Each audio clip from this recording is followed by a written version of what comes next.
Welcome back to Gentle Herb Living. If you've ever stood in the garden center aisle wondering which organic fertilizer will actually move the needle, fermented plant extracts, a hot compost pile, or worm castings, this episode answers that question with a hands-on side-by-side approach.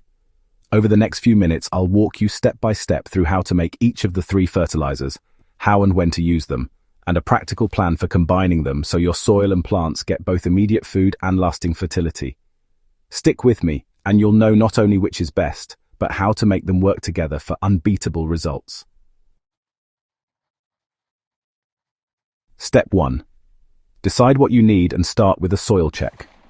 Before you make anything, know your goal. Are you feeding hungry annuals that need a quick nutrient hit, rebuilding depleted beds for long-term structure, or strengthening seedlings and transplants? A basic soil test gives you the starting point. If you don't have a lab test, observe pale, slow growth suggests nitrogen or general fertility needs. Thin, cloddy soil suggests organic matter and biology are lacking. That diagnosis will determine whether you prioritize fast-acting liquid food like ferments, bulk organic matter such as compost, or concentrated biology like worm castings. Step 2. Make a simple fermented plant extract for fast plant food.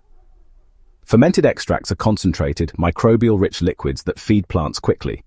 To make one, use green plant material, comfrey, nettles, young weeds, or kitchen greens, chopped finely.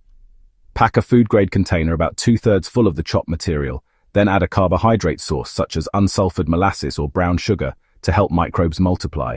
A general guideline is a small handful of molasses per liter of packed material, not a syrup bath. Fill the container with water, leaving headspace. Secure the lid loosely or use an airlock, and keep it at moderate temperatures for 1 to 2 weeks. Open it daily to release gas and check aroma. When the smell is pleasantly fermented rather than rotten, dilute the strained liquid before use. Test any dilution on a single plant first. Common dilutions range from 1 part ferment to 50 or more parts water, depending on concentration, and apply as a foliar feed or light root drench for fast greening and microbial stimulation. Step 3. Build a hot compost pile for bulk organic matter and stable nutrients. Compost is the foundation of long-term fertility. Choose a sunny corner or a contained bin and layer carbon materials like dry leaves, straw, or shredded cardboard with nitrogen materials, such as green clippings or vegetable scraps, aiming for a rough carbon to nitrogen balance near 25 to 30 to 1. Keep the pile the size of a small car, roughly 1 cubic meter if possible, so it can heat up and maintain the moisture of a wrung-out sponge. Turn the pile every week or two to keep it aerobic. If temperatures peak and then decline over 2 to 3 months, you'll have finished crumbly compost. If you prefer less labor, a cold pile will still break down slowly over a season and improve structure.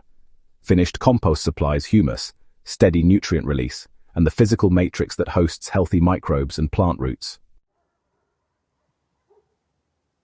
Step 4.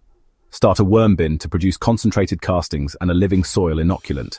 Worm castings are, honestly, biology in its most concentrated plant-available form. Set up a shallow plastic or wooden bin with bedding made from shredded cardboard and aged compost. Keep it damp but not soggy, and add food scraps in small amounts. Use red wigglers, also known as Eisenia fetida, or local composting species, and just be sure to avoid meat, dairy, and oily foods. Over a few weeks, the worms will convert those scraps into dark, granular castings. You can harvest the castings by moving the finished material to one side and feeding on the other, or by using light sorting. These castings are highly effective as a top dress around plants, in potting mixes as about 10 to 20% of the volume, or even brewed into a low-strength tea to inoculate soil with beneficial microbes. Step 5. Match each fertilizer to the problem it solves and the timing you need. Use fermented extracts when your plants need a rapid, soluble boost, or when foliar feeding will correct deficiencies quickly. Use compost where you need bulk organic matter, improved structure, and long-term nutrient buffering. So, apply it to beds in autumn or as a top dress in spring. Use worm castings when you want a microbiodiverse inoculant and quick root stimulation. Work them into potting mixes, seedling trays, or place as a light top dress around transplants. None of these is mutually exclusive. Each fills a different niche in a resilient fertility program. Step 6. Combine them into a practical routine for every season. A simple annual rhythm works well. Top dress beds with finished compost in autumn. Sow cover crops where appropriate. Keep a worm bin running year-round for castings and tea. And maintain a batch of fermented extract for targeted seasonal feeding. When planting heavy feeders, mix a handful of castings into planting holes and water in with dilute ferment for immediate uptake. Monitor plant response and adjust quantities over time. This side-by-side approach shows there's no single best fertilizer. Each method has a role. Ferments give speed, compost gives structure, and castings give biological power.